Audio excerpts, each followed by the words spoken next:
各位嘉宾朋友们，今晚的压轴人物是我们商事集团的设计总监，国际时尚界的传奇人物。下面有请姜糖女士。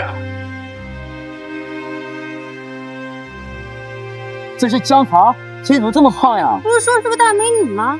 设计做工大哥地段数，100多分。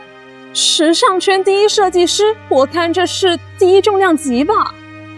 自从生了圆圆，我白天要跑公司，晚上还要陪孩子。从前不过100的体重就一去不复返了。不行，今天绝对不能出丑，一定要露出。圆圆，来和妈妈一起上台。我才不要！你胖的跟河马似的。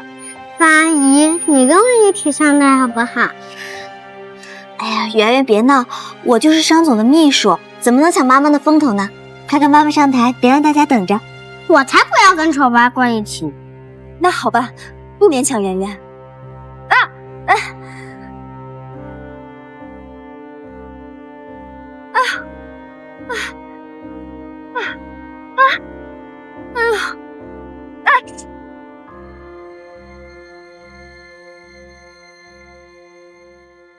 糟了，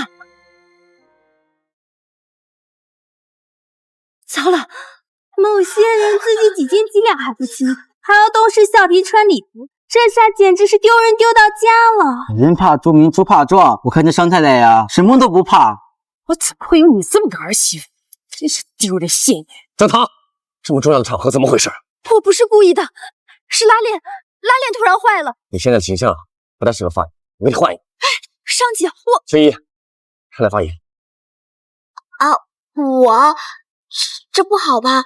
这毕竟是蒋总监设计的，我就是个秘书，这不合适。让你上你就上。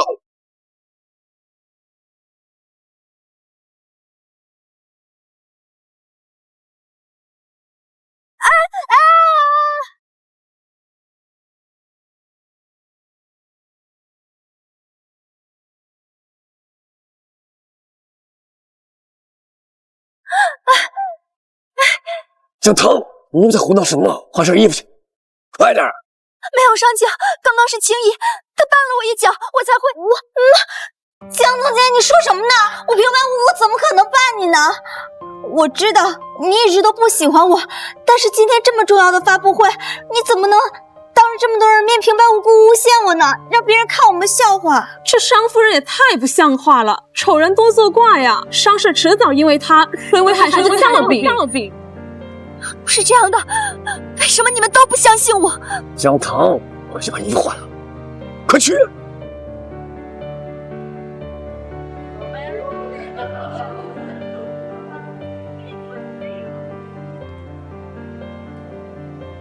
姜总监，注意点脚下啊，别又摔了。这些年，我活活把自己耗成这样，就是为了成全这个家，可到头来，我还是活成了个笑话。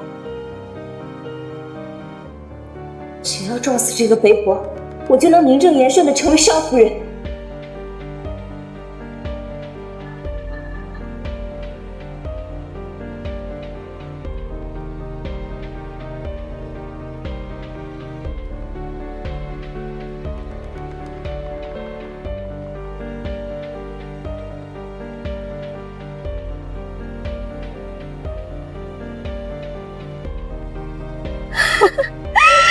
终于死了一个肥猪，凭什么嫁进商家？还霸占了景哥哥那么多年，真是便宜的人。芳姐，我们把人就这么撞死了，真的没事吗？有伯母给我们撑腰，你有什么好怕的？去，把他给我治理。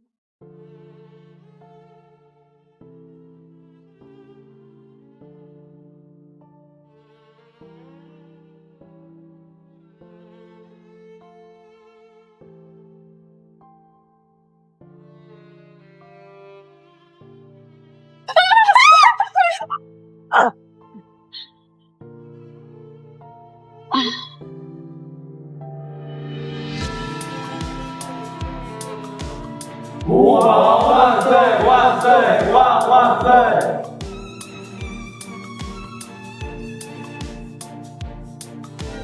10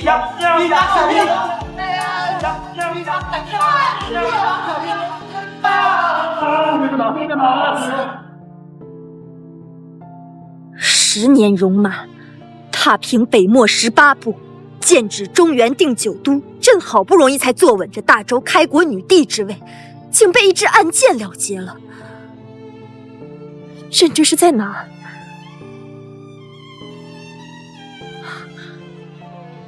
你为何如此眼熟？啊！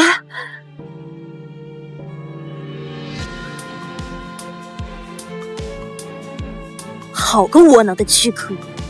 你被他们这么欺负，也真是活该。让我来接手。你不是已经死了吗？你到底是人是鬼啊？朕乃大周女帝，尔等谋误。亲姐，他好像脑子被撞坏了。原来是没死啊！我还以为你这头肥猪已经断了气了，没想到连阎王也嫌弃你啊！怎么，真被撞傻了？一身肥膘还在那耍威风？你以为你是？你敢打我？你算什么东西啊？景哥哥当初娶你，不过是老夫人以死相逼，害的人一直都是我。你姜糖不过是个被婆婆嫌弃的废物，被景哥看不上的笑话。你这种货色，给我提鞋都不配！聒噪！嘴巴乱说话，脸就替你长点记性。姜糖，你是不是疯了你？朕教训个不懂尊卑的东西，还要向你解释？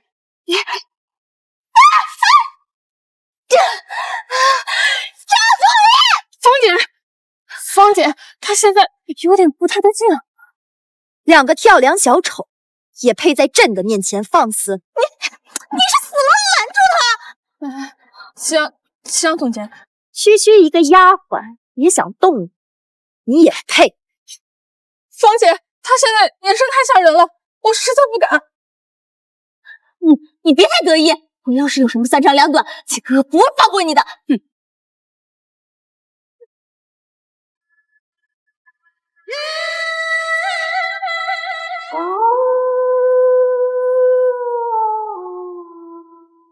来呀，让他来呀！朕当年在雁门关单挑300铁骑，我倒是要看看你这眼盲心瞎的负心汉能有什么能耐。住手！姜糖，你又在胡闹什么？来得正好，朕今日便教教你什么叫宠妾灭妻的下场。我宠妻灭妻的朕呢？你胡言乱语什么呢你？不是青姨，你怎么来这儿了？景哥哥，刚刚我和赵助理开车经过，看到方总监就躺在那儿，不知怎么就受了伤。我本来好心去扶他，哪知他不仅说我多管闲事，还把我脸打成这样了。啊，对，是这样的，商总。刚刚江总监还说什么雁门关斩敌300，他好像真的疯了。疯的是你们。我若真想杀你，你早已尸骨无存。装的再可人，也掩盖不了你那黑心肠。哎，妈妈不准欺负我方阿姨！小没良心的，你再说一遍。你就是一个花言巧语的坏蛋！爸爸、方阿姨，快来救我！姜糖，怎么这么对孩子说话？目无尊长，亲疏不分，这般不知礼数，跟野孩子有什么区别？奇怪，姜糖以前逆来顺受，从不会这样对圆圆，怎么现在跟变了一个人一样？别怕圆圆，方阿姨保护你。我知道你就是拿圆圆撒气，你要打就打我吧，圆圆是无辜的。惺惺作态，既然如此，那我就满足你。青衣，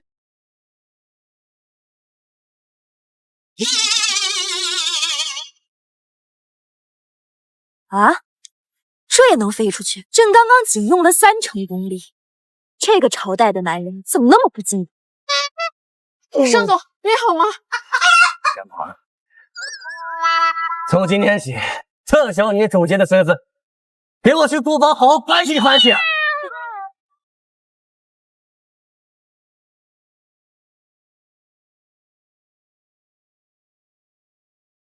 净吃人！姜糖，就你现在这个脾气，也不怪商家人都站在我这边。你再怎么闹，也不过就是个疯婆子罢了。不过你放心，你在库房的这段日子里，我自然会好好照顾景哥哥、圆圆，还有你的那些设计图。你嘴好臭，离朕远点。江总监可是商氏集团的大功臣，为公司赚了这么多钱，你们凭什么关他？功臣不过是个撑爆礼服的笑话罢了。你个小助理，狗仗人势什么劲儿？滚进去陪你死贼婆吧！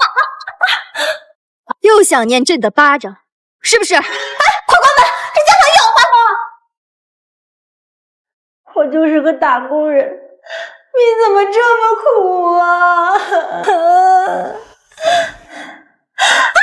啊，张总监！他们把我推下了！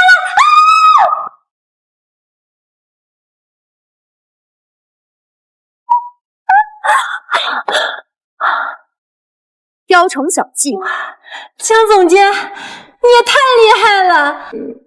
可是这破地方连张床都没有，咱们睡哪儿啊？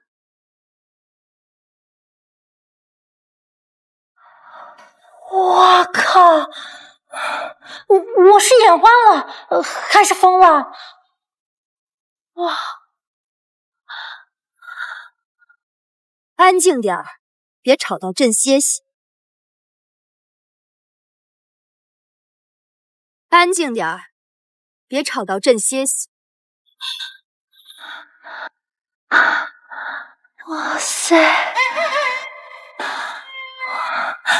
总监，这床是从哪儿来的？是库房原本就有的吗？我变的。啊？朕是大周女帝，是天子，会点你们凡人不会的戏法，不是很正常？您是认真的吗？不然再变点啥试试？想看？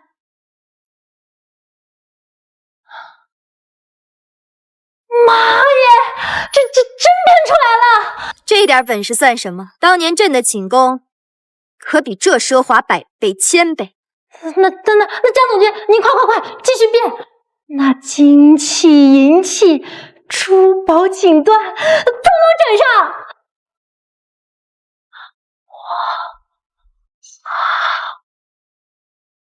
哇！我靠，这也太好了！哦，对了，江总监，下个月董事长商老夫人就回国了。她之前那么宠你，那下个月她肯定能把你从库房放出去。董事长？那是什么？您不会是糊涂了吧？董事长就是整个集团真正的大老板。明白。皇帝不在，这帮乱臣贼子果然乱政。不行，这副身子胖的揍人都不顺手，得减。干脆就趁这1个月好好练，等朕出去了，一个一个收拾。伯母，我真不明白，既然那个江棠都已经疯了，景哥哥干嘛不趁这个机会跟他离婚啊？你以为我不想啊？可是那个商老太太马上就要回来了，这个时候要擅自离婚，难保那个老家伙不动怒。那我还得等到什么时候啊？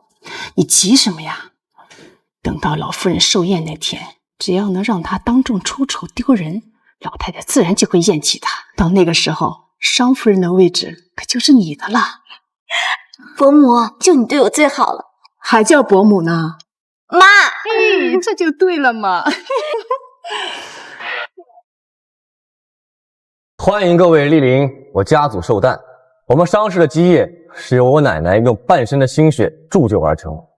奶奶，这杯酒敬你，希望您如松柏长青。商奶奶，我也敬您一杯。小时候常听我爸爸说，商奶奶是商界传奇。今日见到本尊，果然是精神矍铄，一点都不像70岁。这位是妈，她是小景的学妹，这些年在集团里面当秘书，跟在小景的身边，可是没少帮助小景啊。长得还算乖巧，就是没有姜糖大方。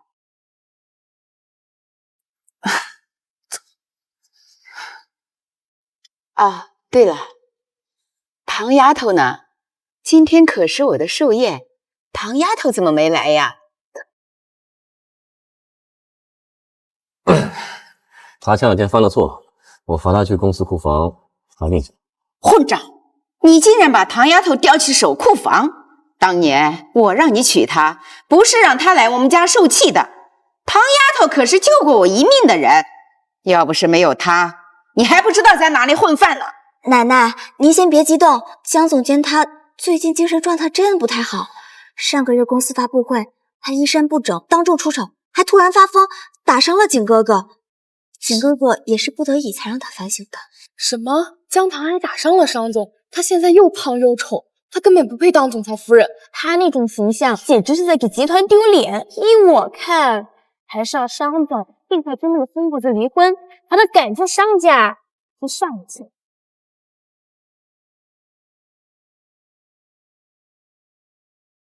唐丫头绝不是那种不懂事的孩子，倘若真是做了什么出格的事，也是有她的苦衷。赵助理，去把商夫人给我请过来。奶奶，景哥哥肋骨骨裂，躺了大半个月才起来，我怕江总监来了他又闭嘴！这里没有你一个外人说话的份。妈，奶奶，这几年您不在，江棠就吃的特别多，把自己身材吃走样了，我怕她过来吓到你了。怎么胖就不是人了？你是怕他吓到我，还是怕他说出点你不想让我知道的东西？张助理，还不快去把江棠给我请来！江总监，你终于成功了！1个月甩掉了100多斤，太猛了！你这1个月受的苦啊，简直是闻者落泪，见者伤心。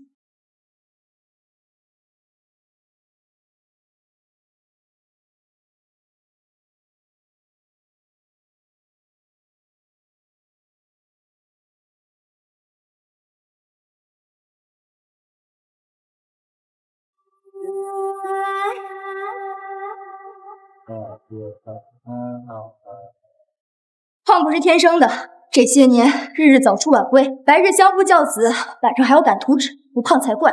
但真能控制饮食，又勤加锻炼，如今瘦下来也是自然的事。江总监，你现在太飒了，我看谁还敢说你胖？等你出去了，所有人都得闭嘴。闭嘴都是轻的，这要让那几个最聒噪的跪着学会什么叫祸从口出。也不知道老夫人什么时候才能回国，救我们出去。江棠，快出来，去参加老夫人寿宴。总监，老夫人回来了，我们终于可以出库房了。机会来了。奶奶，我也来给你祝寿啦！祝你天天开心，长命百岁！哎呀，我的乖重孙，又贴心又懂事，一定是你妈妈糖糖教的好。才不是呢！公司反而也陪我玩。那个江棠只顾着工作，又胖又邋遢，才不要跟他在一起呢。没规矩，她可是你妈妈，你怎能这么说她呢？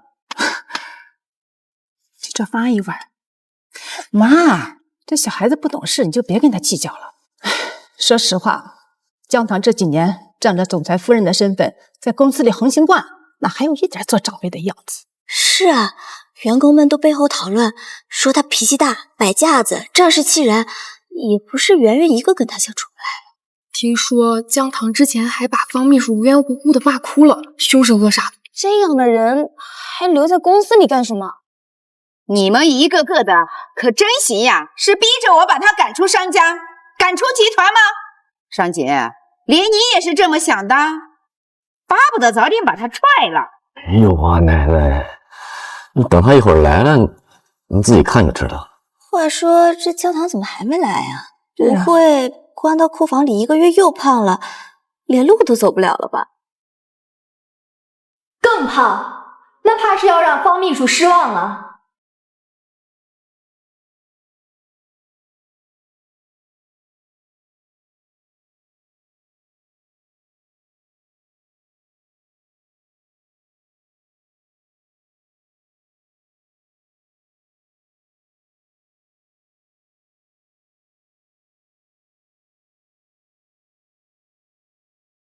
这位小姐，我看你眼生得很，不会是走错厅了吧？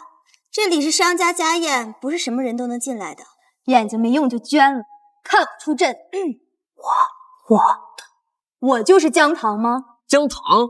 天啊，他是那个又胖又丑的姜糖，美得跟换了个人似的。这脸蛋，这身材，这气质，简直是吊打方秘书呀！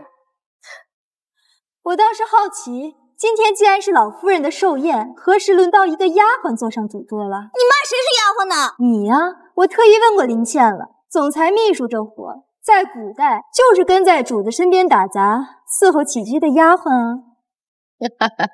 伺候起居，唐丫头这话糙理不糙呀。景哥哥，别急，我这是夸你呢，伺候人尽心。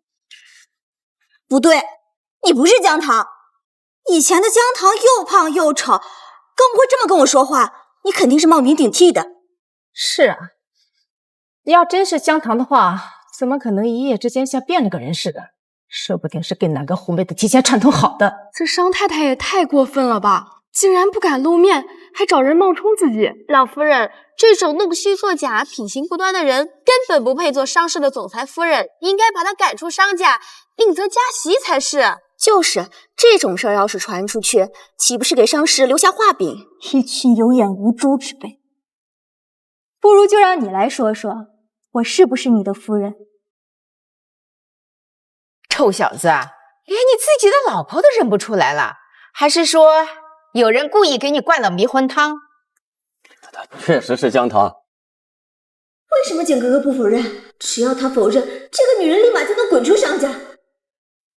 奶奶，好久不见，您气色真是越来越好了。唐丫头啊，瘦了，变漂亮了。奶奶出国的这段时间啊，可想死我的宝贝孙媳妇了。哇，这竟然真的是我妈！你一个月瘦这么多，你身体吃得消吗？发布会那天的事太丢人了，所以我下定决心减肥。这1个月，我控制饮食，日日锻炼，瘦了整整100斤。什么？1个月瘦了100斤？商太太这么有毅力，不愧是总裁夫人，一身肥肉是减了。但你发布会那天撑爆礼服，推倒酒杯，闹得满场笑话，可还历历在目呢。你说的对，问题就出在那场发布会上。那天事发突然，我没有及时发现有人在我的礼服和高跟鞋上动了手脚。什么？商太太那天是被人陷害的？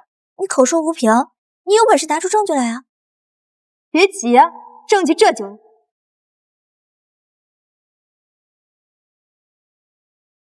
这是发布会当天的礼服和鞋子，我已经找专家鉴定过了，可以证明拉链是被提前割断的，鞋跟也是被人动了手脚的。所以说，发布会那天，唐丫头是被有人故意害得出丑。原来发布会那天，她出丑丢人不是失误，而是被人算计了。放肆！发布会那天，丫头穿的礼服和高跟鞋是谁准备的？敢在我商氏集团发布会上动手脚，简直活腻了！这礼服和高跟鞋是我特意为姜糖准备的，你明天派人给他送过去，保证能让他在发布会上名声大噪。放心，伯母，我已经迫不及待看到他出丑，被众人嘲笑的场面。妈，这些东西虽然是我准备的，但不管怎么说，我也不至于害我的儿媳妇儿。方秘书，礼服和鞋子都是你拿给姜糖的，是不是你干的？不是我做的，我那天临时有事儿，都是赵助理，我托赵助理把礼服亲手交给夫人，要动手脚也只能是他。这种互相攀咬的戏码，在朕的朝堂上连1日都活不过。给我老实交代，那天是不是在你那个礼服上和鞋上动了手脚？怎么哑巴啦？是我做的，我一时糊涂。既已认罪，那就送往你们这刑部怎么说？警局，总监。好，那就押送警局。不行，不能让他被送去警局，万一这件事被查清楚，可就麻烦了。景哥哥，今天是老夫人的寿宴，闹到警局多晦气啊！姜糖，今天是奶奶寿宴，要不这事儿就算了。商姐，你到底怎么回事？怎么老向着外人说话呢？一点都不体谅唐丫头的难处。今天我必须给唐丫头撑这个腰。来人，把赵助理送去警局，商家不留这种祸害。奶奶，事情既然已经查清楚，您就别生气了，小心气坏了身子。哎呀，唐丫头受了委屈，还惦记着我。来来来，坐下坐下。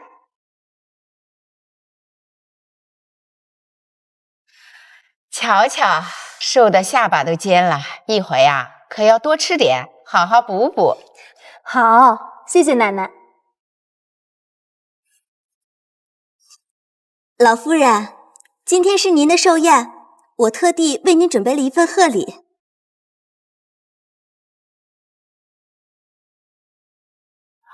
这只点翠凤簪，据说是大周皇室珍藏的稀世珍宝，世间仅此一只。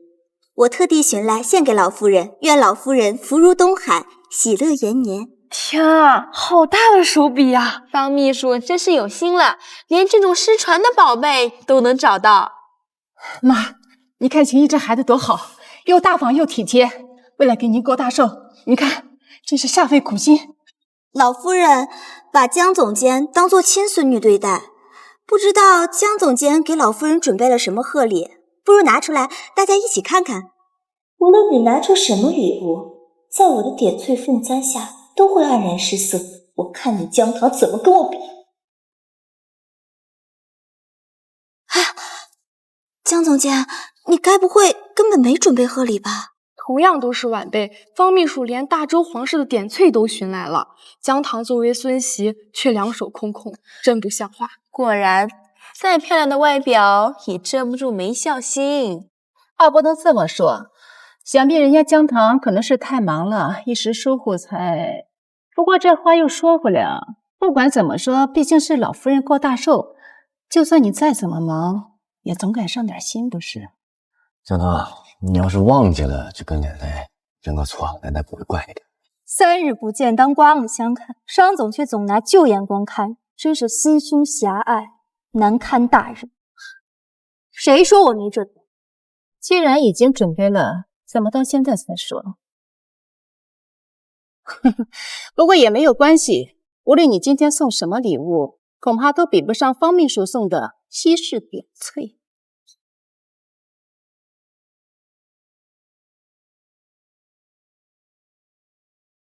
这就是你说的大周皇室珍藏的点翠？当然，不然我怎么敢献给老夫人呢？方总监这点翠，只怕是大周宫里最下等的宫女都瞧不上。你胡说什么？我这明明就是珍品点翠凤钗，早随战乱丢失。你这玩意儿，成色差，针脚杂乱，顶多是市井作坊仿出来的次品。你胡说，你就是嫉妒我。玉光泛蓝晕，你这掉色了。方秘书，你怎么选假货的眼光也这么差呀？居然拿假货来骗老夫人，方秘书，你可真有心啊！怪不得急着踩上夫人，原来是心里有鬼啊！朕带来的点翠比你吃过的盐还多，想当着我的面滥竽充数，可笑。老夫人贵为商家董事长，你当这是什么地方？怎么什么垃圾都往这搬？唐丫头的嘴呀，是越来越尖了。把这假货有多远扔多远。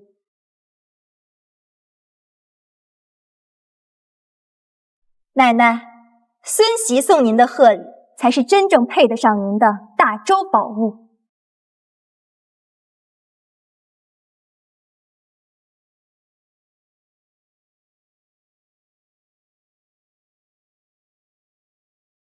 这便是我为奶奶准备的贺礼，真正的上古神器——娇绡披肩。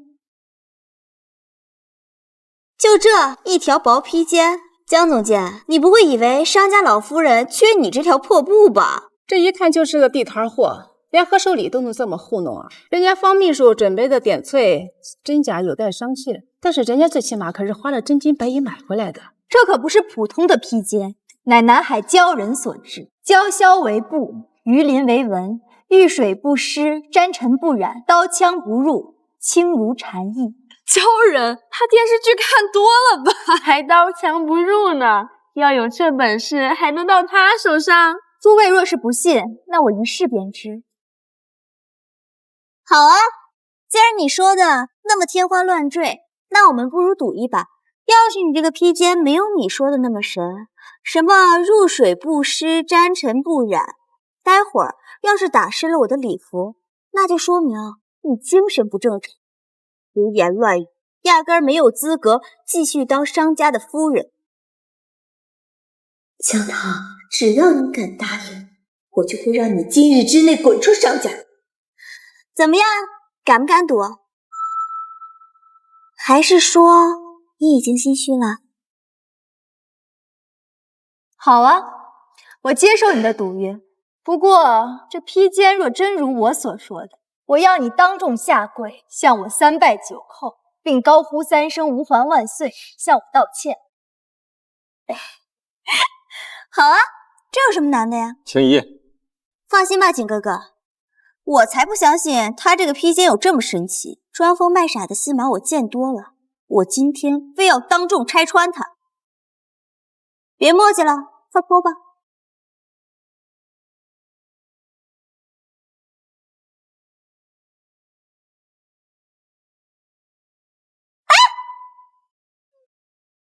江棠，你故意的是不是？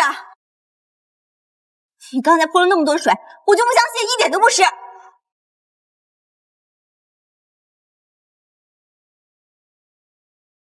天哪，不仅连里面的礼服未打湿，就连披风也滴水未沾。只不过就是涂了防水的涂层罢了，有什么稀奇的？有道理，我看肯定是什么纳米技术。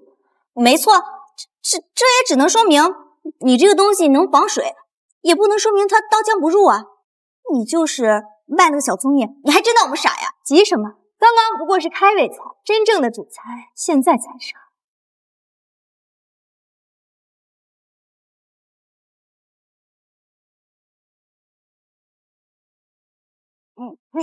你想干什么？当然是教教你什么叫刀枪不入。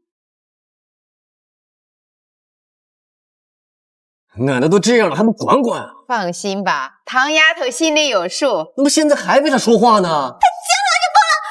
你现在是当众行凶！行，没那么容易。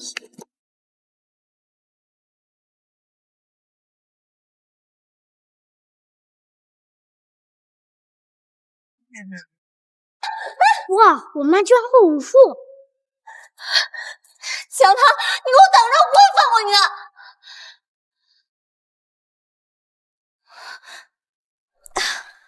不是，你那东西从哪儿拿出来的呀？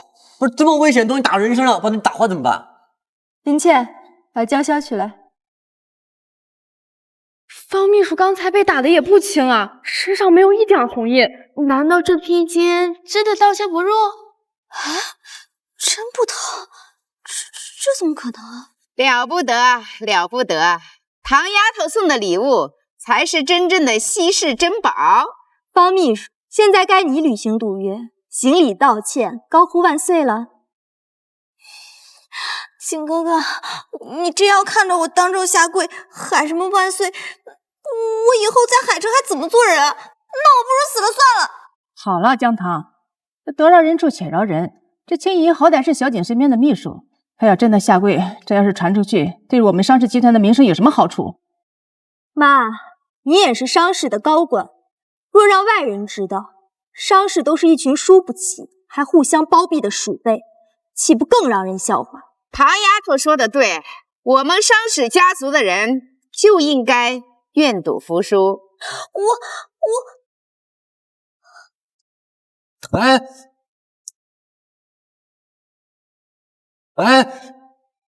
要不赌约就算了，人都晕了。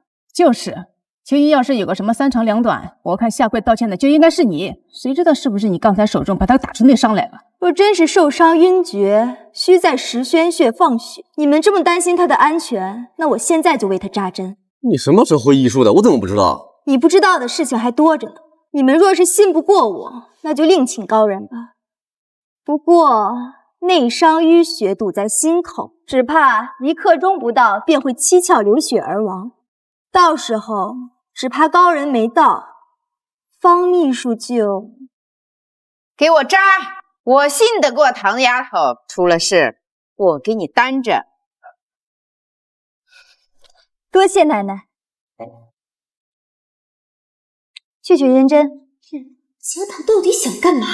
没事儿，有景哥哥护着，他一定不能真拿我怎么样。江总监，针来了。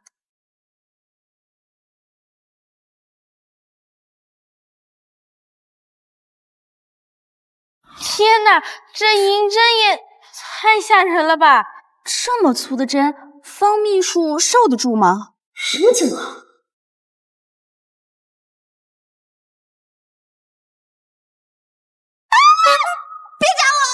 商太太的医术果然了得，针还没有扎进去，方秘书就醒了。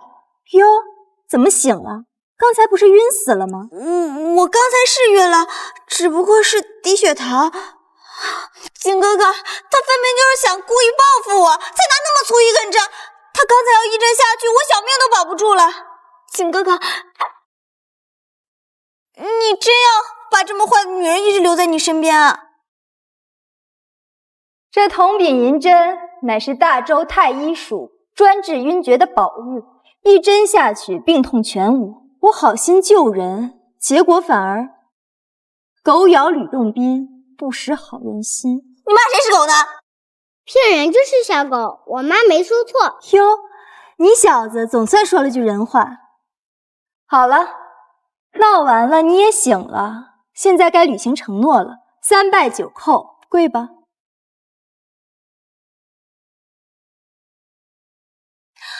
景哥哥，你就帮帮我，我真不能当这么多人面前下跪啊！赌约是你定的，愿赌服输吗？好，跪就跪，有什么大不了的？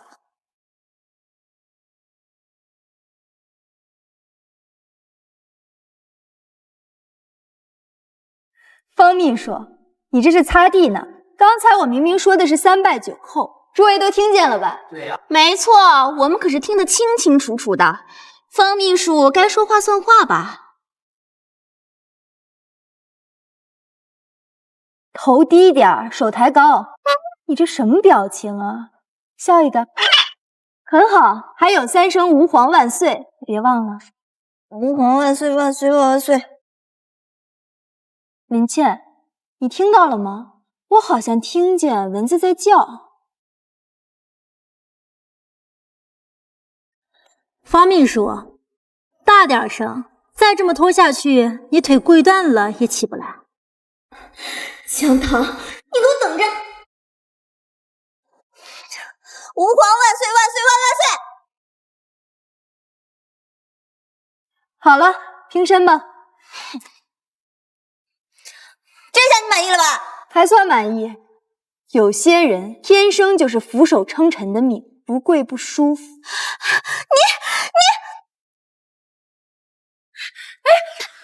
妈，你怎么了？奶奶，妈，你怎么了？奶奶，你怎么了？我喘不过气。去叫救护车！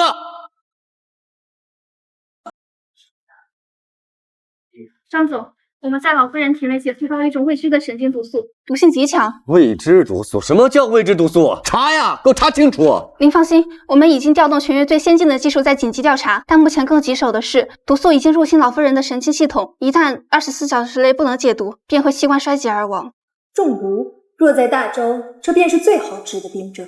那弄这干嘛呀？你治啊！抱歉，商总，我们已经试过了所有的解毒方法，但都没有任何效果。这毒性复杂诡异，我们都是第一次见，实在无能为力。这不是庸医吗？青衣，转院。景哥哥，咱们现在还能联系谁呀？国内最顶尖医生都已经在这儿了，他们要是没办法，那就是华佗在世，也没法救老夫人了。是啊，小姐，医生的话都说的那么明白，奶奶的病快治不好了。这上午还好好的，怎么突然就不行了？那怎么办啊？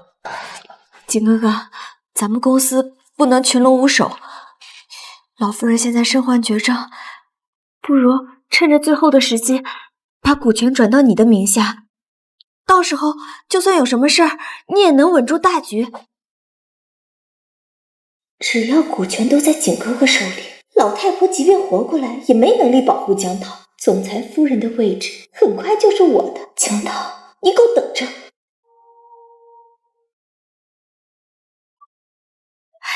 景哥哥，不要再拖了，公司不能一日无主。老夫人现在这个样子，我们得早做打算啊。青衣说的对，商家这么大的家业，不能没有人做主啊。再说了，这公司本来它早晚就是属于你的，现在你奶奶倒下了，你得撑起这个家呀。我今天真是长见识，人还躺在这儿呢，你们不想着怎么治病，反而想着打着钱财的主意，趁火打劫，你们吃相可真够难看的。江腾，你怎么能这么说呢？老夫人病倒，我们比谁都着急，但是公司不能一日无主，我们这是为了大局着想的。老夫人的病或许并非完全无解，如果能用回天13针逼出体内毒素，便可解此毒。回天13针，那是什么东西？传闻中，回天13针能3针定魄，5针通脉，7针醒神。至于13针齐出，更是能逆天改命。唉，可惜啊，这套针法已经失传，整个天下再找不到一人喽。景哥哥，连老专家都说了救不了，不然咱们就别浪费时间了，抓紧把股权。谁说失传了？回天13针，我会。小姑娘，回天13针乃古医绝学，需同时精准刺入12经脉死穴，稍有不慎便会致人暴毙。你年纪轻轻竟习得此法？12经络，手太阴肺，经至少商，足厥阴肝，经至大敦。回天13针就是以银针刺入12经络死穴，引毒血汇聚至指尖，将其排出。针下需方寸精准，方能逼出毒素而不伤其本体。老先生，我可有说错一个字？了不得，了不得！你年纪轻轻，竟有如此造诣啊！什么12经络？那不是要让老太太期限流血吗？小景，江棠这是要害死你奶奶，你千万别信他的。就是啊，江棠，你这是想趁机害死老夫人。都这个时候了，你还在这逞英雄出风头，我看呢，你这个心真毒。你们这些凡夫俗子不会，不代表我会，不懂就别在这瞎嚷嚷。笑，这套针法本就是朕所创，岂容尔等之意？不好，老夫人心跳急剧下降。江棠，你到底有没有把握？我有。如果我救不回奶奶，我自愿离开商家，所有后果我一个人承担。最好你一针下去就出事，那就省得我动手了。小景，既然江棠都这么说了，那就给他一次机会。青衣，咱们走，回去等他的好消息。商总，那我们也不打扰夫人行针了。是，那我奶奶交给你了。站住！你来打下手。手拿来。我的手。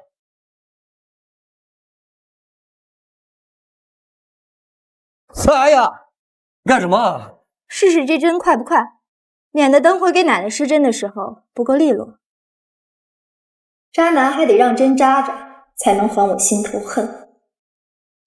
别废话了，稳住气息，扶正奶奶头部。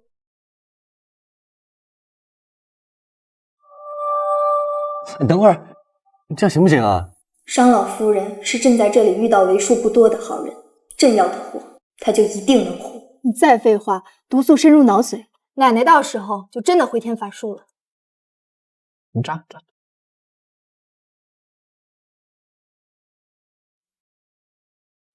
他竟然真的会古医术，你还有多少是我不知道的？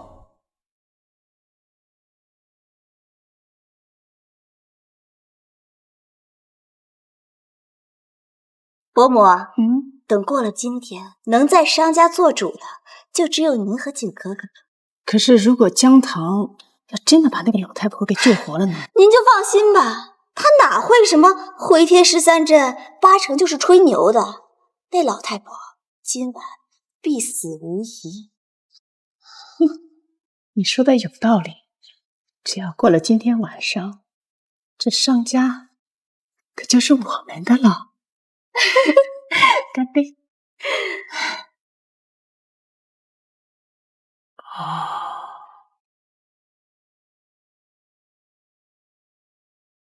唐丫头，小锦，你怎么回事？吓死我了啊！放心吧，奶奶感觉好多了。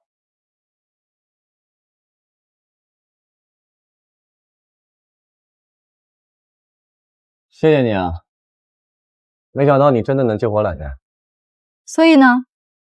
所以我真的很谢谢你。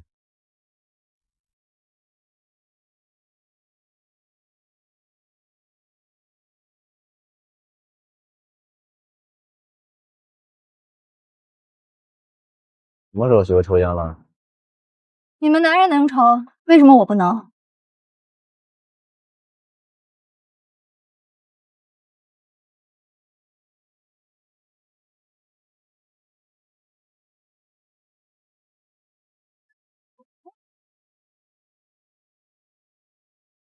哎，奶奶还需要静养，好转的消息先别传出去，免得有人下毒手。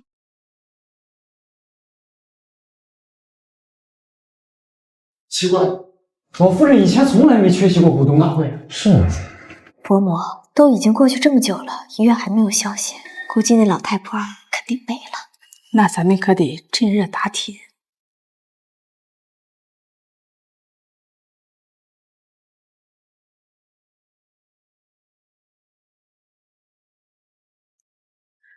各位，老夫人身患绝症，已于昨夜离世了。什么？董事长去世了？不可能吧？老夫人昨天不是还好好的？我跟大家一样都感到心痛，但事已至此，我们必须接受现实。老夫人在临终之前已经将全部的股份转至小景的名下，所以以后……景哥哥，你终于来了。老夫人是不是已经……都怪那个江棠，竟然用邪术害死了老夫人！什么？董事长竟然是江总监用邪术给害死的？这么狠毒的女人，凭什么做商氏集团的总裁夫人？商总，你一定不能轻饶她。是啊，小景，你可一定为你奶奶报仇，要不然老夫人死不瞑目。谁说我死了？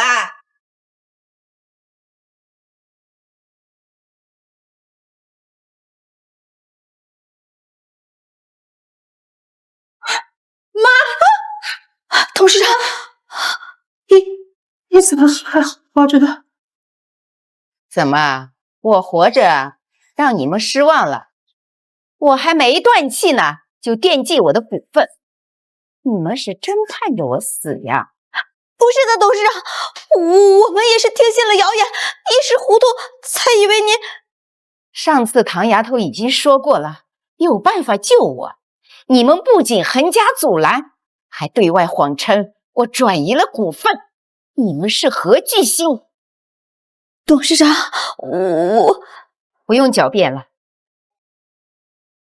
通知人事部即刻开除方秘书。一个小小的秘书，不好好干好自己的本职工作，在公司造谣生事，搞得公司乌烟瘴气，竟敢在我老婆子眼皮子底下耍花样。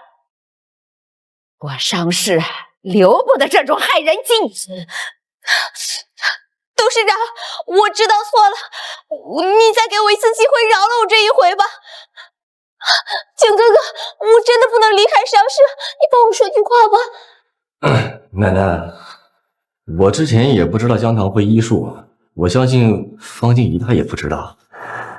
要不要再给她一次机会？对，都怪江棠，她也没说清楚。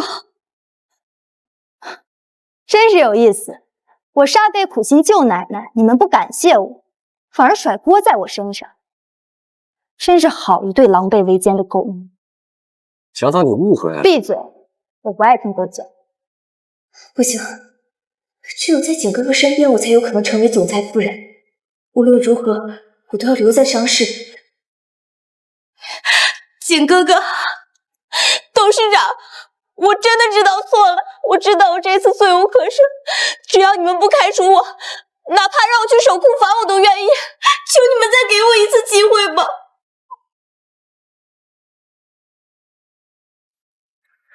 奶奶，他哥方奎是我们集团的骨干之一，要是把他开除了，方奎那边很难交代。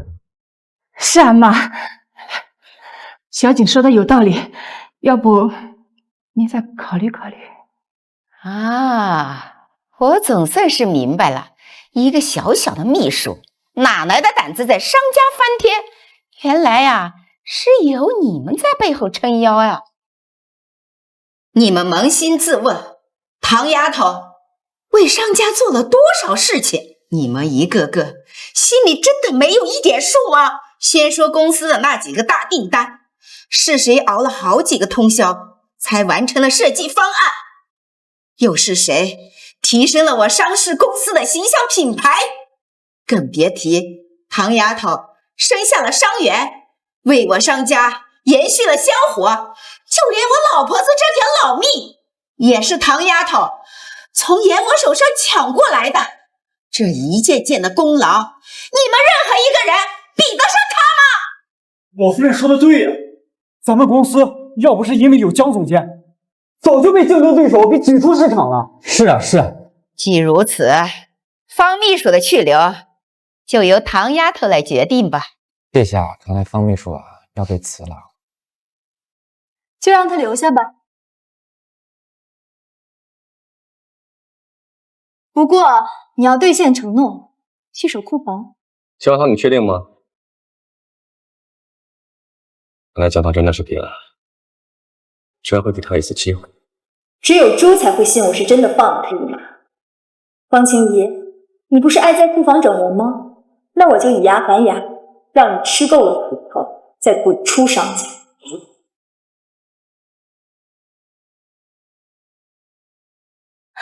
景哥哥，这库房又冷又脏，人家哮喘会犯的。你就帮帮人家，再求求情嘛。奶奶现在在气头上，我求了情也没有用。你在这儿踏实待着吧，等风暴过去之后，我派人来接你。景哥哥，我就知道你对人家最好了。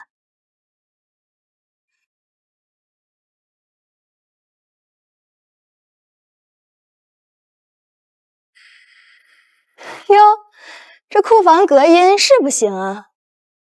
景哥哥，人家哮喘发作要死掉了，要死就赶紧死，棺材本我出。你怎么在这儿？等会儿你进去就知道了。你们这对狗男女赶紧让开，别挡着我回总监办公室。下班回家等我，有话跟你说。忙着呢，没空听你废话。景哥哥，你不是最讨厌江棠了吗？为什么要跟他一起回家？公事。你骗人！是有什么公事非要下班了说呀？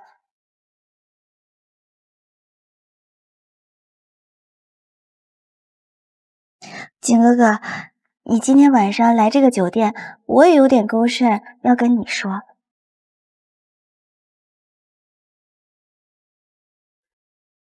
只要今晚生米煮成熟饭，凭景哥哥的责任心，必定会给我名分。到时候，江棠算什么东西？我已经结婚了，不要再做越界的事情了。请入居正。景哥哥，早知今日，当初推那个老太婆下水的时候，我就应该立刻救了她。哪知道半路杀出个江棠，让她抢了先机。还误打误撞救了老太婆，嫁进了商家。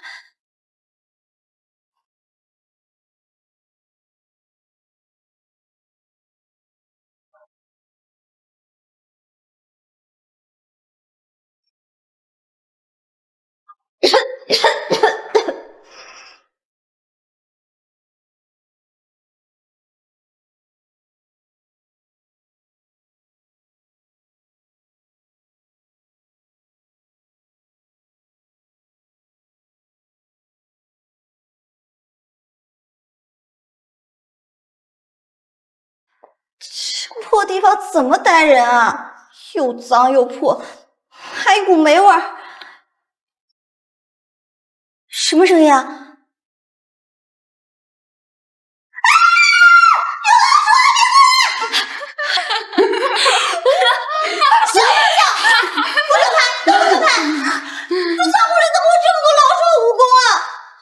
这不是你自己准备的吗？之前江总监被派来库房，不就是你特意让人安排的吗？如今不过是一报还一报。好啊，江棠，你竟敢玩到我头上！听说啊，商总和江总监最近关系有所缓和，怕不是要和好了。要是真和好了，他的日子可就不好过了。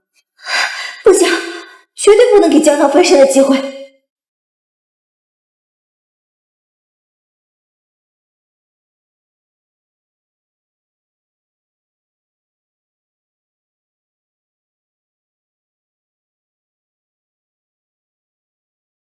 我帮了个忙，往外放个消息，就是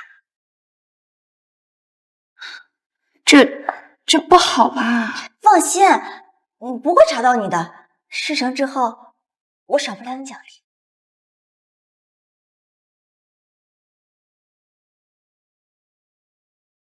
江总监，给方秘书准备的见面礼已经全部就备。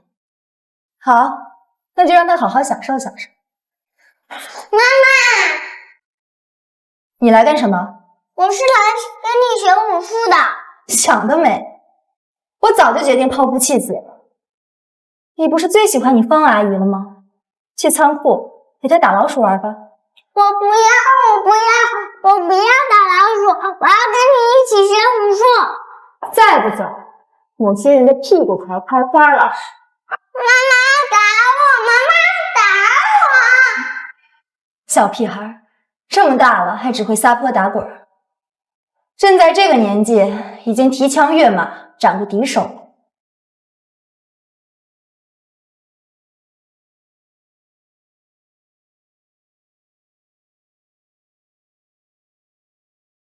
这就是朕办公的地方，勉强说得过去吧。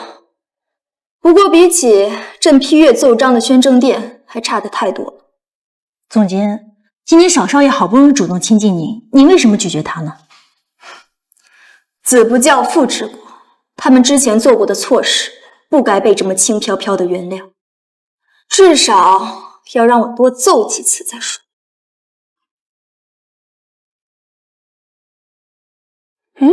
商总，您不是一直喜欢方秘书吗？刚刚怎么那么干脆就拒绝了？谁跟你说的？外面都那么传的啊，说您是被逼无奈娶的江总监，实际上一直喜欢的都是方小姐，所以才留她在身边做秘书的，难道不是吗？放屁！我只是因为她是我的学妹，并且看在方奎的面子上，我对她稍微有一点点照顾。怎么给你们传成这样了？爸爸，怎么了？妈妈说不要我了，还说要抛夫弃子。抛夫弃子啊！这个江棠是越来越不像话了，我找他去。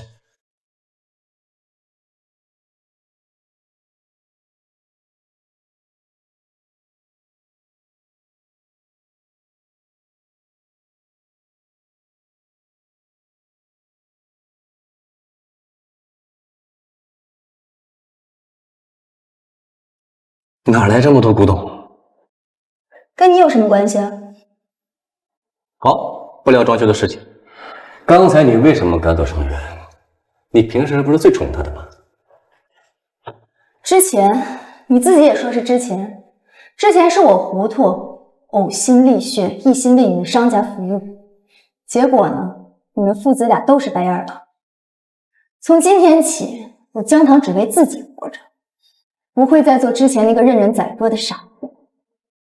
你的意思是说你要抛夫弃子了？你要做这么绝情？绝情那是跟你们学的呀。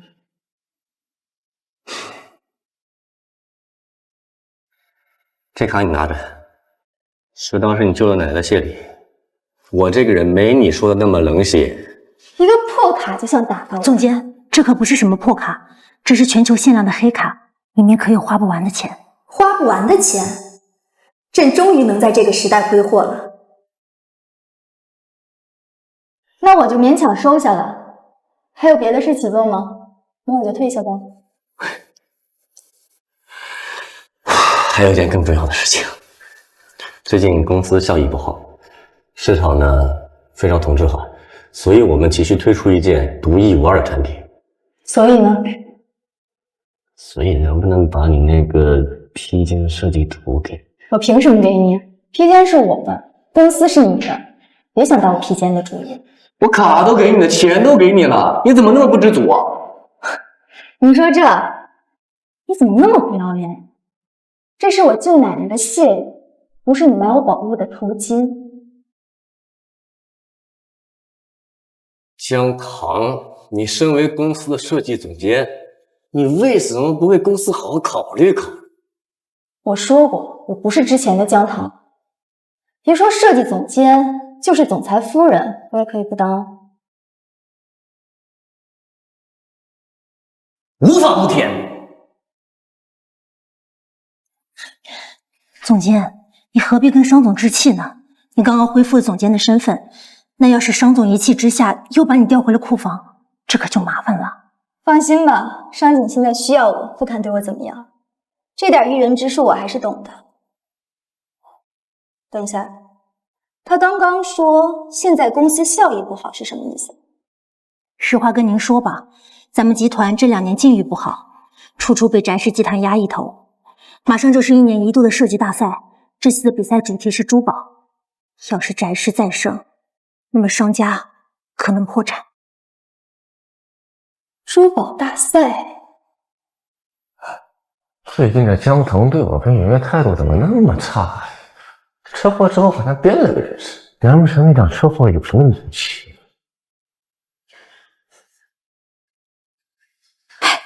听说了吗？江总监最近跟一个陌生男人走得特别近，刚刚还有人看见他把那男人带到办公室去了。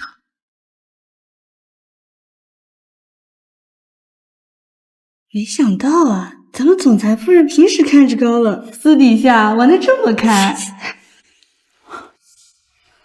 快闭嘴，商总在后面。难怪死活不让圆圆进办公室，还嚷嚷着要抛夫弃子，原来是有野男人啊！江棠，待会要是真让我逮到了你们奸夫，你们就完蛋！商总，你怎么又回来了？找江棠。抱歉，商总，我们总监正在和重要的客户谈合作，特意交代了不许任何人打扰，您还是等会再来吧。重要的客人啊，他更得见见了。哎，商总啊，还在里面嬉皮笑脸的。商总，好啊，你们两个狗男女，光天化日竟敢背着我跟别的男人偷情！你胡说八道什么呢？吓我一跳！都被我抓到现行了，你还敢狡辩？陛下，是否需要微臣替您将此人请出去？不必，他是我名义上的夫君，爱卿不必与他一般见识。你跟他都爱得死去活来了，我是你名义上的夫君？你现在完全不把我放在心上了。就算你觉得这段时间我冷落你，你好歹找一个小鲜肉吧！你找这种穿奇装异服的老男人干什么？你饿疯了！商景，你脑子被驴踢了，在这胡言乱语什么呢？这是我新签约的珠宝设计师黄玉堂，黄掌座。编，接着编。哎，这位大人不可妄言，陛下召我前来，正是命我签署契约，为朝廷效命啊！大人若是不信，一看便知。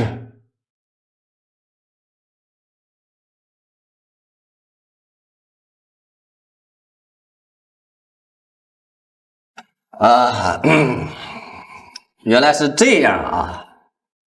那你为什么让林倩在外面给你放风？你还是心里有鬼。你自己也说人家是奇装异服。黄掌座不想被人当猴子一样围观，所以我让林倩看着点，有什么问题吗？有问题啊，那当然有问题啊！你们见面为什么偷偷摸摸的？你知不知道外面人怎么说你们的？风言风语，我管他做什么？商总怎么火气这么大？莫非是想加入我们签约？我恬不知耻！他这是怎么了？加入我们签约有什么羞耻的吗？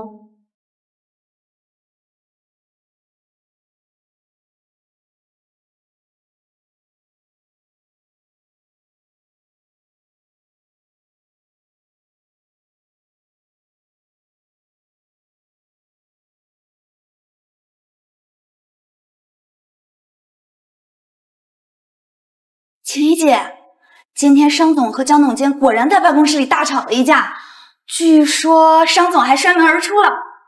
真的？那景哥哥是不是要跟他离婚了？那倒没有。什么？就这样了，景哥哥居然还不把他赶出商家？他不会真喜欢上他了吧？不行，我一定得想个办法回到景哥哥身边。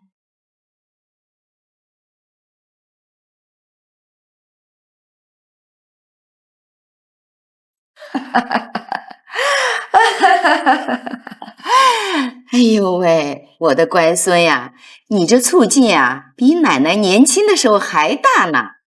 大张旗鼓的去抓奸，结果啊，抓的可是唐丫头新签的设计师。你呀，真是闹了一个大笑话。我这个叫防患于未然。防患于什么？唐丫头不是那种不三不四的坏女人。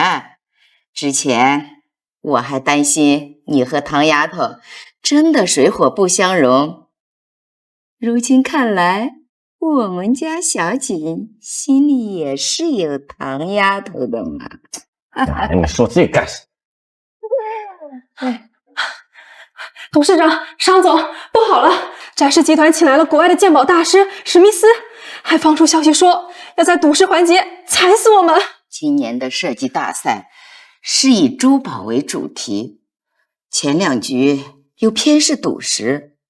我们商氏历代做的是服装设计，这不明摆着欺负人吗？今年的设计大赛，我们怕是输定了。集团的赌石专家也只有方奎了。如果他愿意替我们参赛的话，或许我们还有一线希望。但要是想让方奎参加比赛，必须得先说动方晴怡。景哥哥，你想让我哥去参加比赛也不是不行，但是你必须答应我2个条件。说。第一，你把我重新调回秘书部，我要当你的秘书。行，没问题。第二，你要带我一起出席设计师大赛，以你女伴的身份。怎么，这你就不同意了？看来简哥哥想赢的决心也没有多大。等会儿，我答应。这还差不多。哎呀，景哥哥，你真好，还特地带我去参加设计师大赛。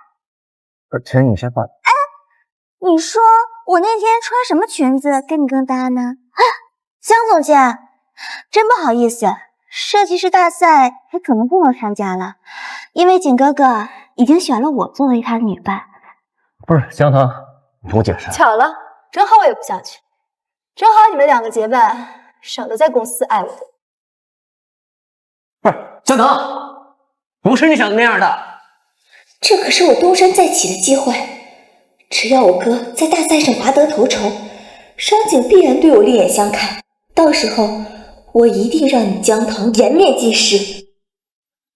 方总监，方奎可是咱们集团数1数2的珠宝设计大师，如果他真的帮集团赢了比赛，您真的一点都不担心吗？放心，他一个草包，绝对赢不了。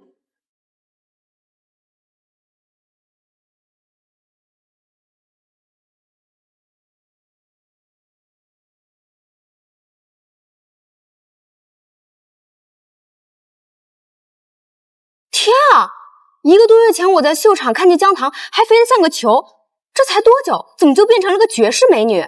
这颜值，这气质，站在商总身边，好一副郎才女貌的画面啊！某些人之前不是抛夫弃子的嫌弃我吗？怎么今天还挽着我的胳膊进场了？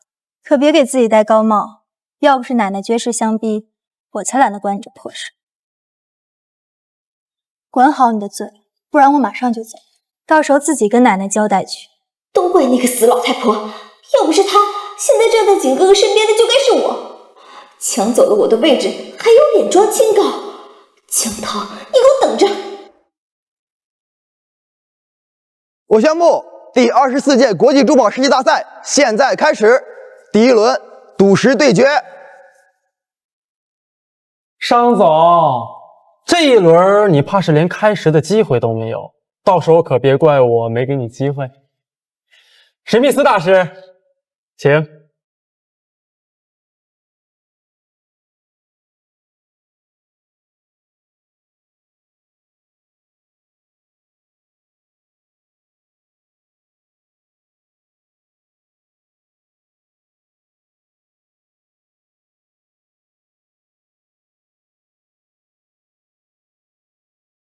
不愧是国际大师，眼光就是毒辣。嚯，开门红！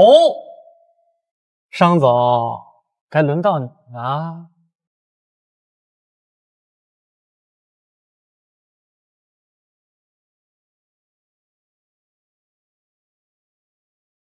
就这块，不好好选选吗？商总，你就放1万个心了，我选这块开出来的翡翠一定比他们更好。开！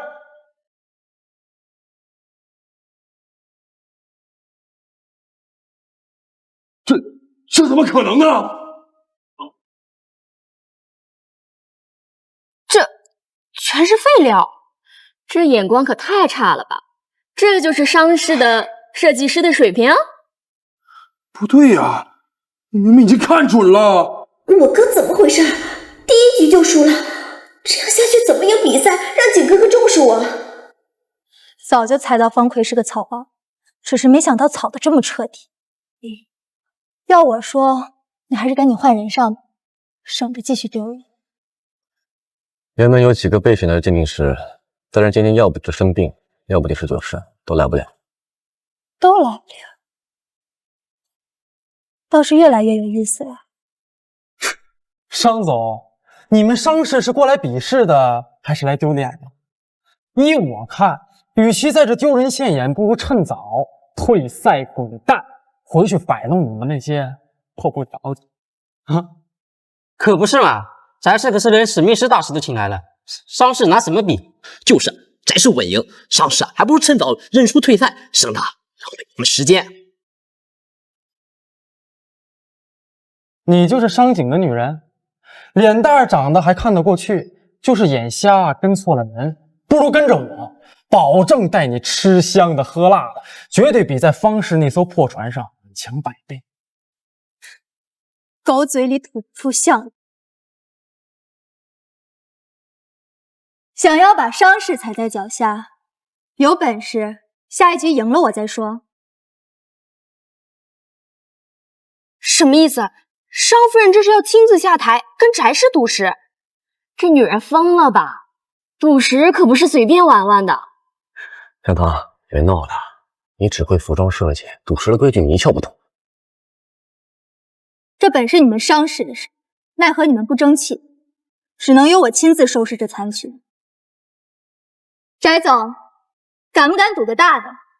剩下2轮，输的一方自愿上交10亿给冤家。10亿？商夫人胆子也太大了吧！这是要拿半个商家去赌呀！女人啊，就是容易冲动。商氏啊，这次要栽个大跟头喽！商总，千万不能答应，翟氏请来的可是国际鉴宝师史密斯先生，江棠根本赢不了。10亿，现在公司本来就不景气，再输10亿，直接宣布破产得了。江山都是靠自己打下来的，你这样畏畏缩缩，怎配做这总裁之位？区10亿就撒破脸，难怪商氏会日渐式微。江棠要是真让商氏亏损10亿，老夫人一定会亲手把他赶出商家，到时候总裁夫人的位置就是我的了。简哥哥，江总监既然这么自信，不如就让他试试，说不定啊会有奇迹发生呢。是啊，商总，江总裁既然这么有把握，那为何不成全他呢？啊，要是江堂 team 输掉后2轮比赛，既能我免了压力，又能背上所有骂名，简直是一举两得呀！商总，考虑好了吗？下一轮马上就要开始了。既然你这么有把握，给你个机会，不要辜负我对你的信任。放心，输那是别人的事儿，朕的字典里就没有那个字。翟总，你敢不敢？哈哈哈哈！哎呦，有趣，太有趣了！我翟正英今天就陪你这个不知天高地厚的女人玩一局。不过，商夫人要是输了，除了那10亿，还要陪我喝交杯酒，这事儿才能算完。跳梁小丑也配提条件？第2轮比试现在开始。老子今天就让你们看看什么是赌石。史密斯，请。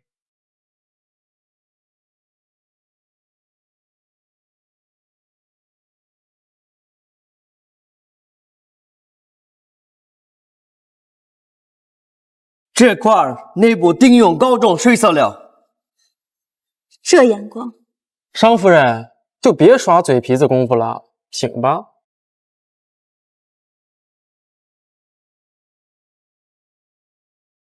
就是它了。真正的宝石往往喜欢藏在最不起眼的地方。哎呀，商夫人，你眼睛不会坏了吧？外行人都看得出来，那就是块河里的破石头。完了，这简直是在给翟氏送钱啊！哎，商氏集团这下真要完蛋了。商氏100年基业真的要彻底没了？难道我刚刚真的做了个错误的决定？金豪，快输吧，你的位置马上就是我的了。别急，你们马上就会知道谁才是真正的赢家。别急，马上你们就会知道谁才是真正的赢家。这破石头跟昨天的鹅卵石有什么区别？能开出什么好东西？是啊，你看史密斯选的那块金毛纹多明显，这就是行家眼光。哎，10亿呀，这可不是小数目，看来商家要倾家荡产喽。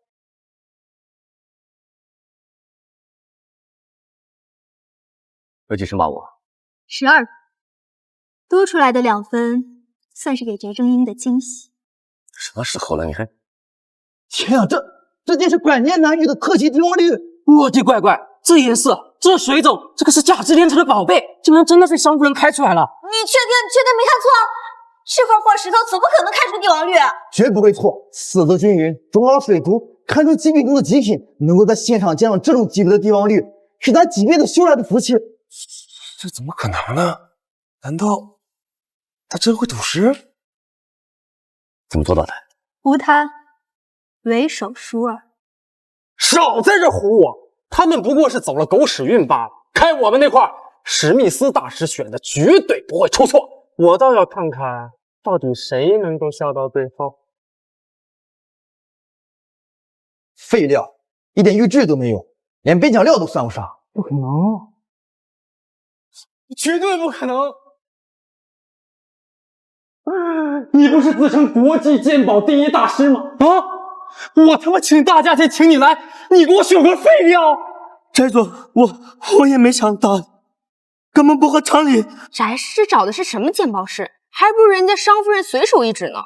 翟总，10亿，现在结清。你别太嚣张啊！你们刚才不过是走了狗屎运罢了，算什么赢啊？现在认输回家，还能保留点脸面。你好一个商警，敢用刚才骂我的话来嘲讽我。今天这口气，我一定要讨回来。3局2胜，赌石这局算你们赢了，下一局才能见真章。好啊，那我就让你输得心服口服。第3轮比试规则：双方需在3小时内利用宝石设计并制作一件融合古今的珠宝作品，由3位权威评委打分，得分高者获胜。哈哈哈哈！真是天助我也呀！史密斯大师不仅是鉴宝大师，更是国际珠宝大赛设计3连冠得主。半小时内我就能完成一件数以多块的珠宝设计啊！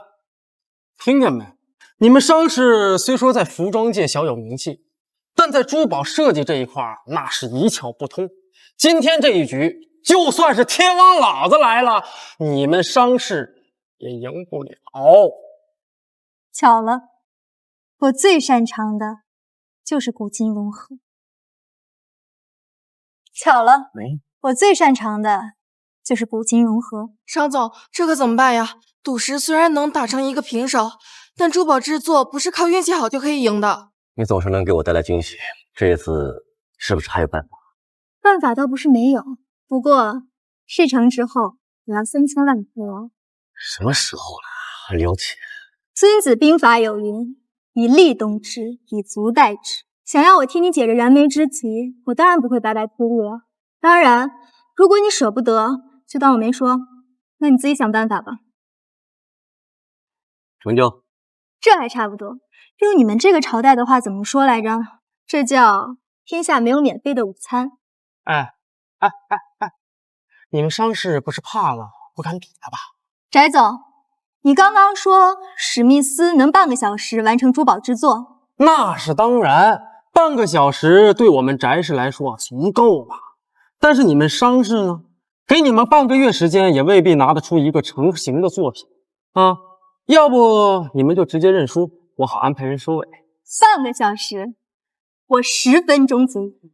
10分钟，商夫人，你这牛吹的也太大了吧？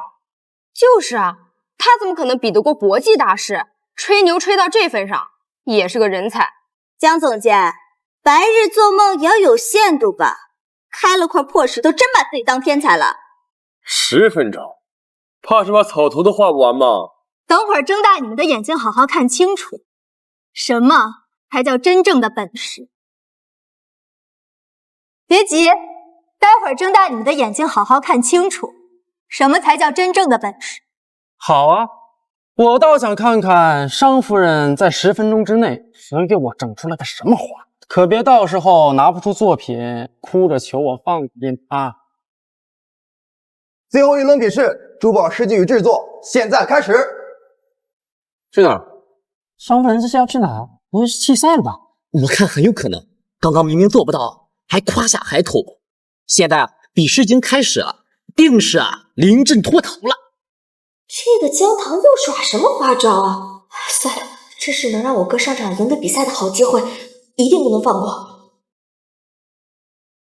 景哥哥，你也看出来了吧？江总监他根本就没有这个本事，还为了吹牛把公司陷入险境。趁现在还有时间，不如让我哥顶替他，这才是现在的正解。总不能真让公司损失10个亿吧？你不是也已经看清楚他了吗？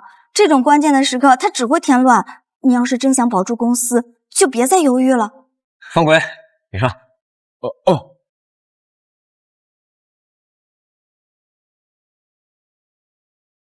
已经过去5分钟了，姜糖却到现在还没回来。商总，要不要提前把那10个亿打到我的账户上？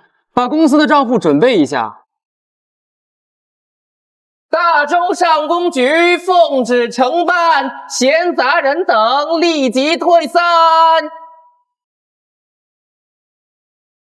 翟总的话说的未免有些太高，真正的本事现在才开始。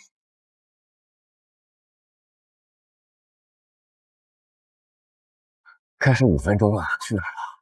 我去换了身方便的衣服，顺便请来了我的御用设计师团队。他不是那天姜糖签约的新设计师吗？原来他早就开始为此次大赛谋划了。之前真的是我错怪他了。荒唐！哪有比赛带这么多人的？这不合规矩呀！这怎么就许你翟氏请来高价的西域大师，不许有场外球员？而且比赛规则也没有说不许带自己人上场啊。商夫人说的没错，大赛规程中确实没有限制参赛方是否能有团队辅助，只要最终成品是以选手为代表提交即可。原来伤势还有后手啊！看这阵势，这姜糖怕真是要逆风翻盘了。你带再多的人又能如何？现在代表伤势参赛的是方培，你带的人不过是陪衬罢了。陪衬？那……我的手！哥，你怎么这么不小心？哥，你怎么了？你怎么这么不小心？完了，这下全完了！稍等，我这手伤得严重，恐怕不能比赛了，不如就认输吧。商总，要不让夫人上去试试呢？夫人刚刚的表现大家都看到了，说不定……别！你让我一个大男人认输，让一个女人带团队上阵，以众击寡，赢了才是。先要胜之不武，与其救人现眼，不如坦坦荡荡的认输。好一个坦坦荡荡！这若是在我大周，手下如此愚蠢懦弱，早就被拉出去斩首示众了。方奎，你若铁了心要赔钱，那就自掏腰包拿出这10日送给翟氏好了。你时间有限，商景，你到底是听方奎的认输，把10亿双手奉上，还是听我的，让我去扳回这一局？商景，你要是敢不听朕，我自有办法让你尝尝什么叫天威难测。我听你的，还有啊，就算是输了，也不要伤到自己。今天你终于说了句中听的话，放心，看在你的面子上，我必会好好表现。黄掌座，率人上阵。微臣听令。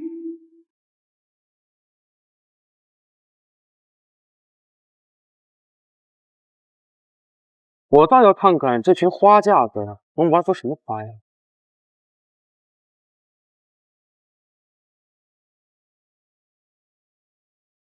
哎呀，这是哪个朝代的人呢？这是，准时给我合个影。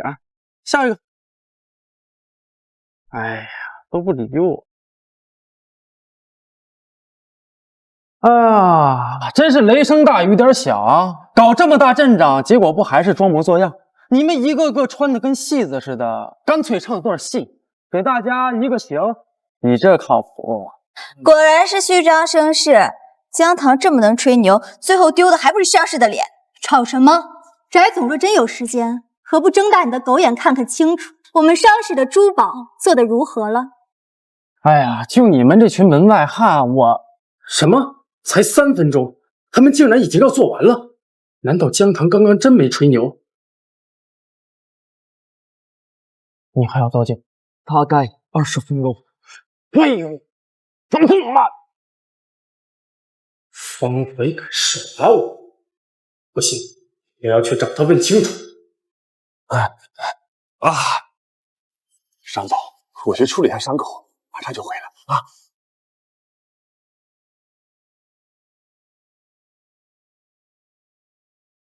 小伙伴摸懂。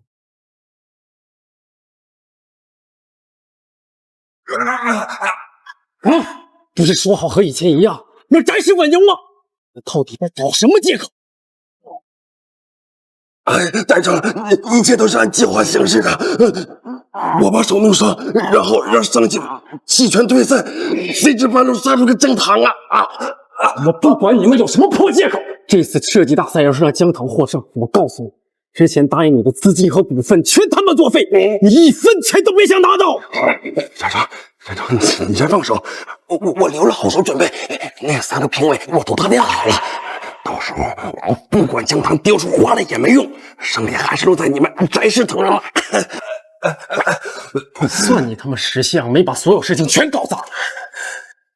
翟城，这总拿这么多监控，能不能拍到咱俩见面呢？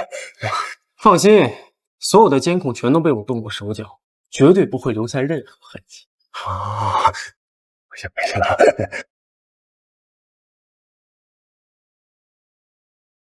只剩30秒了，姜糖输定了。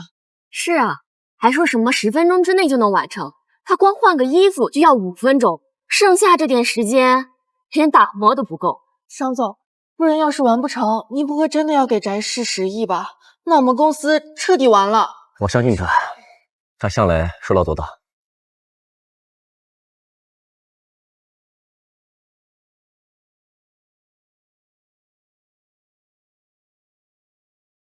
商氏珠宝作品《游龙经凤佩》完成。商氏珠宝作品《游龙经凤佩》完成。从设计到制作完成，这女人竟然只花了5分钟，这不可能！我连底座都没做完。根据规则，如果一方提前完成作品，另一方必须同时提交成果，请史密斯大师停止制作，上交作品。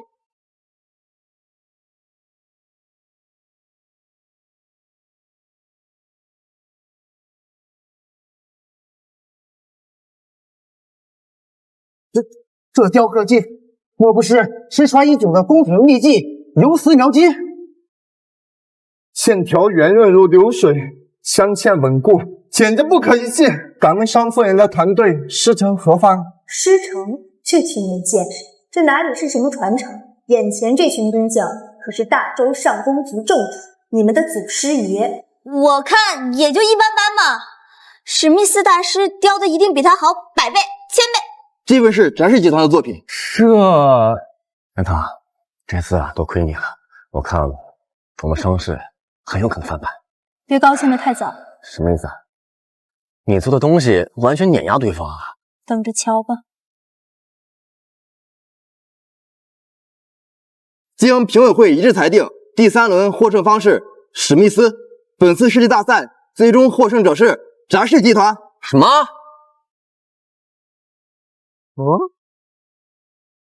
怎么会是我赢呢？这结果也太离谱了吧！明眼人都看得出来哪个作品更好，这几位评委的眼光可真是难评啊！陛下，微臣生平几十年，还未见过如此颠倒黑白的评判。敢问诸位，这游龙经凤佩究竟差在何处？若不能说出个所以然来，则必有猫腻。这江总的作品虽好啊，但设计过于大胆啊，不够稳重啊。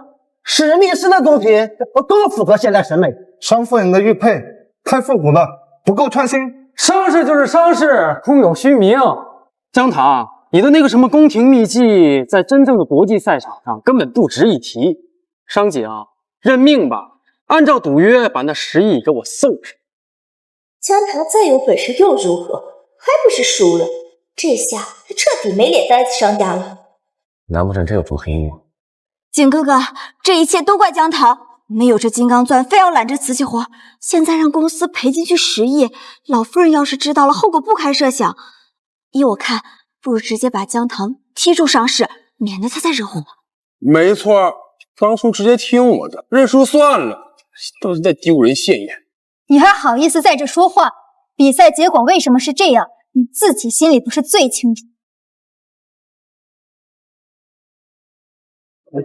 他不会真知道是个吧？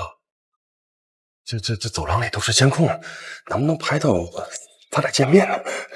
放心，所有的监控全都被我动过手脚，绝对不会留下任何痕迹。对，姜糖绝对不可能知道什么，他一定是虚张声势。姜糖，你别血口喷人啊！你比赛输了就是输了，你技不如人，还想把锅甩到我脑袋上？没错，商夫人，输不起也不能污蔑别人了。更何况方奎是你们商氏的人，你这度量……姜糖，垂死挣扎有什么用？等10亿赔出去，看老夫人不把你扫地出门！算了，输了就输了吧，我想办法把10亿挪出来，给他就是了。这还差不多。要是早早认输，何必闹出这么一场笑话啊？认输？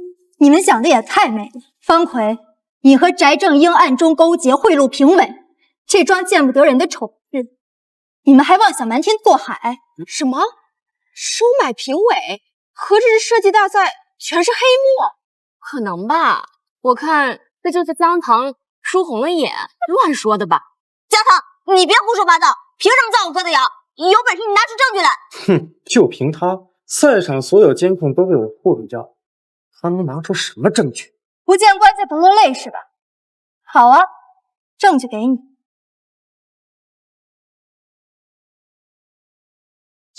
这是从哪儿出来的？证据，这就是证据。上级，诸位且看，你说这玩意儿就是现代的留影石？如此小巧，能存多少影像？总监，这设备单次能拍6小时呢。您看，它还能自动人脸追踪呢。妙哉，此宝物我倒是没见过。我的人可是把你们在楼梯间从头到尾的勾当都拍下来。坏了，绝不能让他把视频放出来。那滚开！班长，一切都是按计划行事的。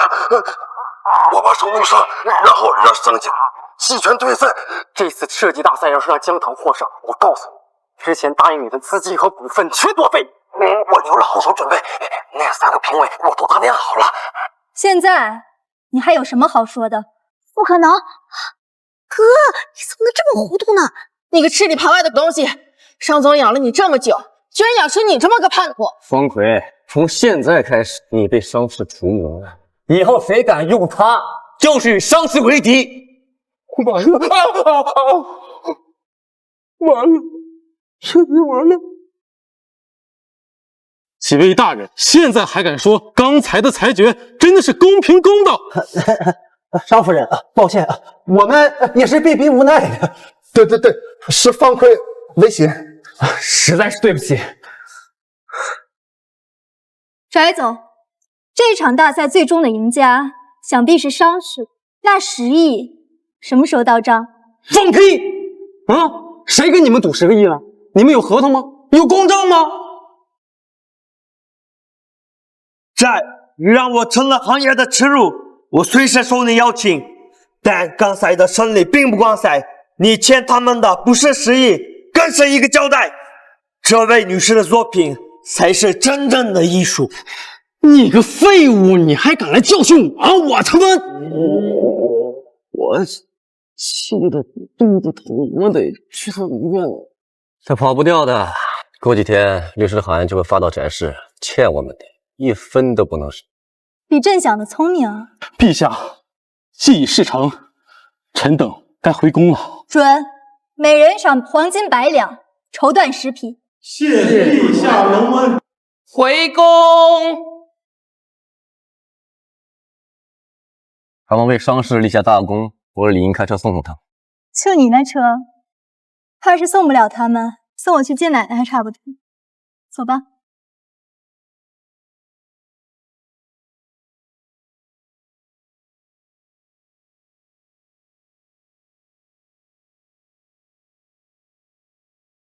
徒子，现在非礼，没诛你9族，都算朕仁慈。江腾，你疯了！是你自己帮到自己，我好心救你。再说了，我上去就算再喜欢你，我也不可能不经过你的允许非礼你。原来如此。等等，你说你喜欢我，就你，朕以前的男宠，要文采有文采，要武艺有武艺，最次的那个也比你近。你花的！喂，你跑什么跑？我怎么回去？让你进军男宠，背你回去。妙计啊！多谢商总提点，我这就唤我的男宠们抬我回去。奶奶，我要跟他离婚。哎呦，我的乖孙子，你和唐丫头有了什么矛盾啦？我好心服他，上来就是一拳，还当着大庭广众跟我说什么之前养过好多男宠，这是正经人说出来的话吗？傻孩子呀，那是唐丫头故意气你，故意逗你的，你还真信了？她可不是那样的人。奶奶，我实话跟你说，她嫁进我们商家就是图咱们家里的钱。刚才比赛还没结束呢，狮子大开口，上来跟我要3000万，这你可就冤枉她了。她要钱是为了做这个企划项目，你看看，启动资金正好3000万，这企划书写的多好啊，有条有理的，若真成了，对公司大有裨益。那娇娇屏风的设计图，她之前还不愿意给我呢。你怎么这么小心眼呢？娇娇披肩，世间仅此一件，现在根本找不到能用的材料，她哪是为难你啊？不过是实话实说罢了。现在误会消除了，你还离婚吗？我再给她一次机会呗。哎呦啊！完了！你给我完了！我之前动了上市几百万公款，这一天商业该查账，但早晚会查到我头上。什么？哥，你疯了！你这是自掘坟墓啊！啊，哥，你这是干什么呀？妹妹，现在只有你能救我，我只有你了，按我说的做，好吗？啊！求你了，求你！要是真按我哥说的话去做，景哥哥万一知道我也插手了，会不会生我的气啊？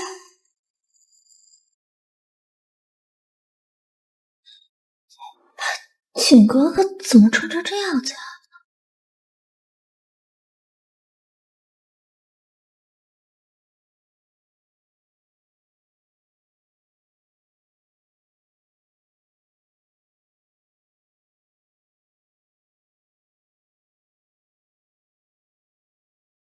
你身上长虱子了，痒就去洗澡啊！我天天洗澡，我干净的很我。那你扭来扭去的干什么呢？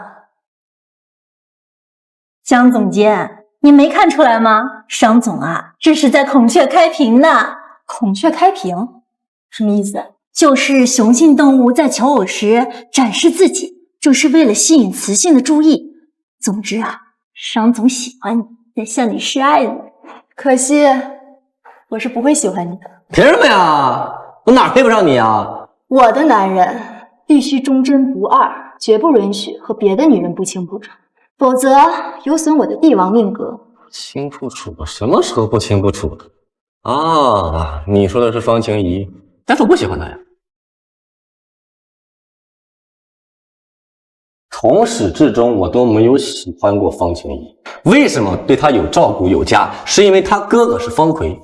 但现在我已经看清楚他们本来面目。方奎勾结翟氏集团，擅自挪用公款，迟早有一天我会让他付出代价。至于方静怡，我迟早会开除她。江兰，我一定会让你看到我的决心。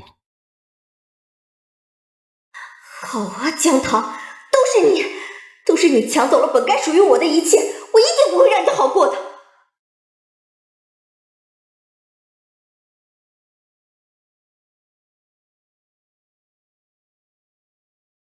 方秘书怎么来了？江总监，之前都是我不懂事，今晚我在帝豪酒店订了包间，想正式的向您道歉。黄鼠狼给鸡拜年，有意思。我倒是要看看你打的是什么鬼主意。好啊，地址发我。江棠，今晚我就要让你身败名裂，再也没有脸继续在海城待下去。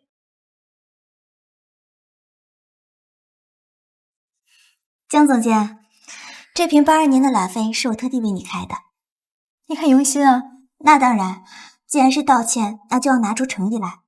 江总监，请吧。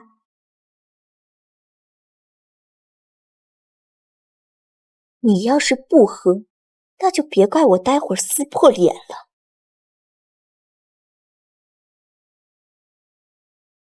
好酒，方秘书有心了。嘴有点晕。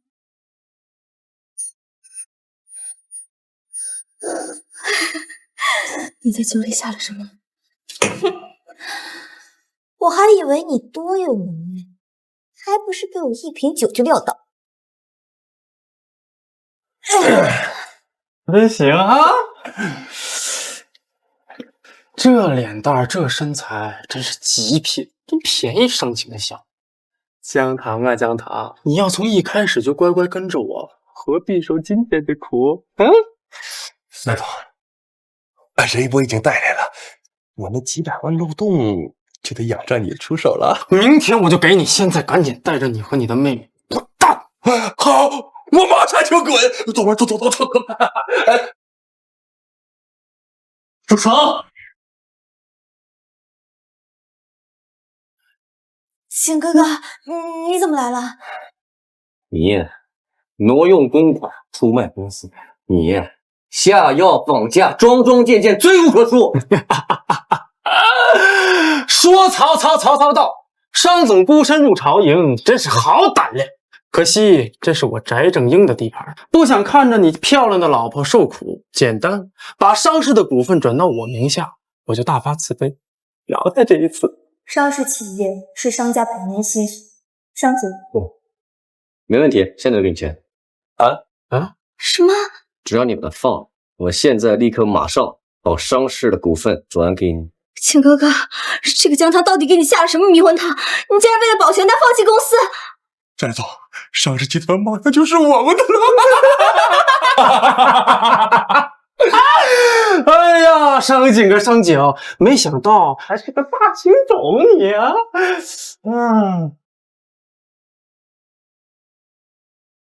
签吧。那教头你没事啊？放心吧，我没事儿。不可能啊！我刚刚明明看着他把酒喝了呀，怎么醒得这么快啊？方景怡，你那点下三滥的手段，宫里早就用腻了，还想对付我？天真！现在怎么办啊？你怕什么？大不了约策王破。翟总，为何不挟持一次江涛，再逼上进一次？只要他把股份签了，这商家算个屁呀！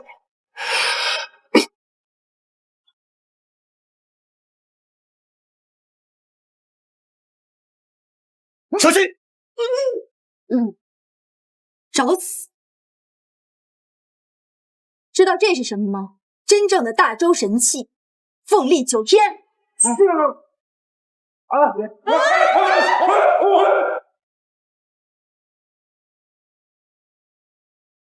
是啊？不是夏伟，那不是当时设计大赛那批人吗？哥，是怎么回事啊？这不是在酒店啊，我好害怕呀！我他妈也不知道啊，这他妈还是国内吗？幻觉，绝对是幻觉！江棠，你究竟用的什么妖术啊？对付你们几个还用不着妖术，朕今日便用大周律法判你们的罪：方锤勾结外敌，挪用公款，罪当凌迟；方晴怡阴险狡诈，以下犯上，处以炮烙。至于翟正英秽乱宫闱，意图弑君，判处五马分尸。陛下，我想死了，陛下！他们这样多久了？有一阵子了，大概是议政犯了，胡言乱语。陛下，陛下，我错了，陛下，我是淫贼，我是淫贼，我错了，我错了，我再也不敢了，陛下，我再也不敢了。翟州。我饶命了，我是淫贼，我饶命了。今天过得跟一场梦一样，没想到啊，你还真不是现代人。怎么，怕了？那倒没有，恰恰相反，我现在非常清楚的认识到自己要保护的是什么，那就是，当然了，我之前对不起你，你现在也不会给我机会。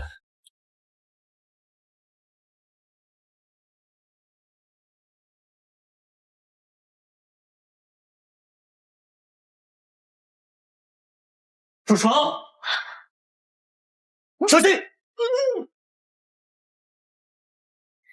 在我大周，男子若想得到一个女子的欢心，最简单的方法就是比武。等你什么时候能打过我了，那我便给你一次机会。你确定？你看好了，我会螳螂拳，会，厉不厉害？没有一个动作是对的，蠢蛋！不是别跑啊，还有招呢！大鹏展翅，小鸟依人，猛虎下山。爸，你在这里干什么呢？猴子偷桃呢，别理。妈，你什么时候才教我学武术啊？别跟我抢啊，让你妈先挑我呀！